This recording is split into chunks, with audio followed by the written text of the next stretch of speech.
isang napakagandang markings na naman yung ating nahukay. Panalo mga kasamang hunters. Kulay brown. At merong manuscript. Tano natin, tanggalin itong nasa taas, itong mga lupa na to sa taas, tanggalin muna natin. Para makita natin sa kabuuan, ano ba yung itsura ng arrangement ng lahat. Ayan mga kasamang hunters, this is the continuation of our treasure operation. At ang ginagawa natin ngayon ay yung mga test tube na nakasalansan dito sa bungad ng tunnel natin na sinusundan ay tatanggalin natin. Yan, kung inyong makikita mga kasamang hunters. Madami pa ditong test tube. Meron pa tayong mga slide na nahuhukay. Actually, madaming ang mga hunters natin, ang mga nagko-comment na yan daw ay nung mga gamit daw ng COVID o nung mga gamit ng hospital ay inilagay dito. Actually mga kasamang hunters, ang totoo niyan ay nasa gitna tayo ng kagubatan mga kasamang hunters. Walang katao-tao dito sa paligid natin, malayo sa bayan. At tayo naman mga hunters ay hindi naman natin niloloko yung ating sarili para lang hukayin dito kung mga binaon ng hospital. Itong hinuhukay natin mga kasamang hunters, liliwanagin ko sa inyo. Ito ay dati pa, during World War II pa. Panahon pa ng Hapon, nung gera mga kasamang hunters.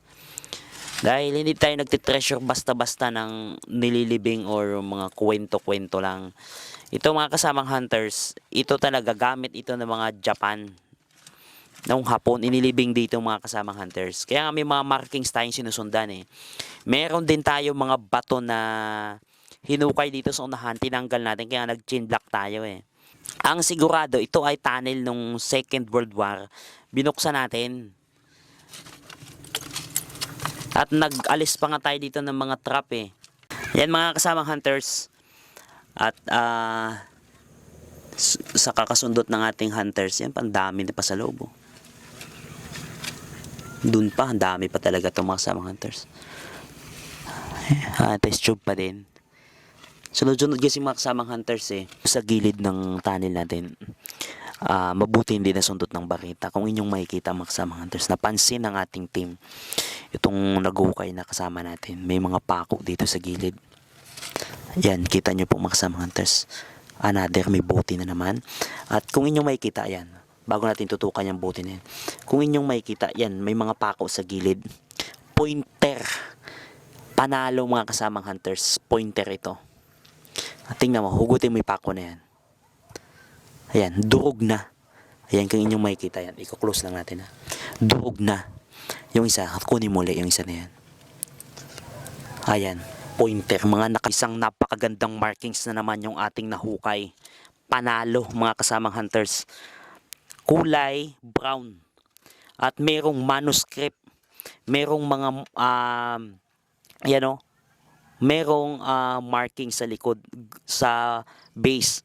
Ang napakagandang markings. Panalo. Kung inyong makikita, ayan o. Yan, unti-unting binabaklas ng ating kasama. Ayan, gamit ang bamboo stick. Hindi kasi pwedeng gamitan ng bareta yan. Brown na Japanese bottle na merong manuscript sa likod.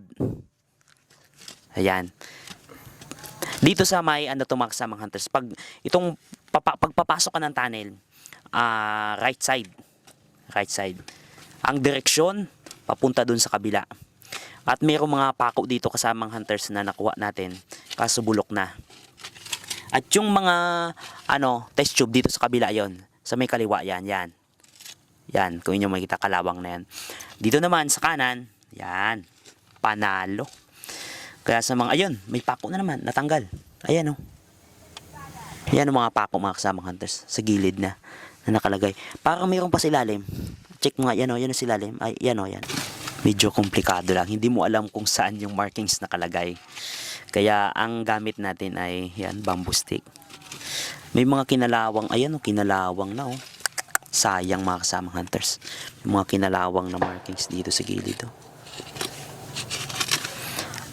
Pag mga ganitong komplikado mga kasamang hunters, ano yan? Ang gamitin nyo bamboo stick, ano to mga kasamang hunters? Ayan o, wait lang. Markings no. Teka lang, aha. Baka wait lang. Huwag munang galawin, baka magkamali tayo sa puzzle natin. Teka lang ha, bote sa taas at merong, ano yan? Hawakan mo, makaka-gloves ka naman eh. Huto, hugutin mo. Wow! Panalo. Ayan mga kasamang hunters. Nakasaksak dito sa may baba ng bote. Ganda no? Panalo. Abot mo dito sa kabila. Ilagay mo dun sa may, ilagay mo dun sa labas. Kadikit no? Panalo. Yan ang sinasabi ko mga kasamang hunters. Positive talaga itong side natin.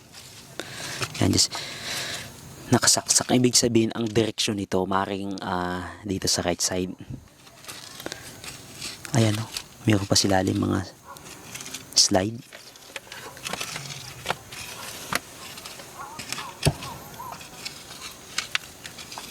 Ngayon mga kasamang hunters, meron pa tayong hugutin na isa pang steering rod.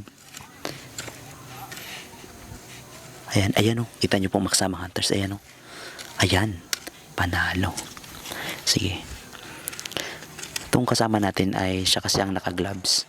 Hindi tayo gumagamit dito mga kasamang hunters na gloves na tela. Kaya yan, rubber gloves. Ayan. Sige, kunin mo. Panalo. Grabe.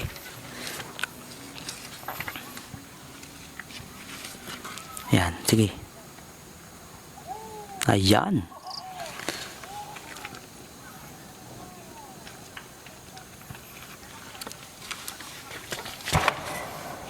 Ayan, kita nyo po makasamang hunters. Tatlong magkakasama. Bali nga, una, dalawa. Sunod-sunod. Actually, lahat ng yan pointer. At susundan natin yan mga kasamang hunters. May sukat yan eh. May sukat yan. Yan ang medyo puzzle sa atin mga kasamang hunters. Paano i-calculate itong exact na location nito. Sige, yan. Kunin mo. Ano yun, nabali? Yan, nakita nyo pong makasamang hunters. Ayan o. Ganda. Klarong-klaro yan. Klaro yan mga kasamang hunters. Pointer yan.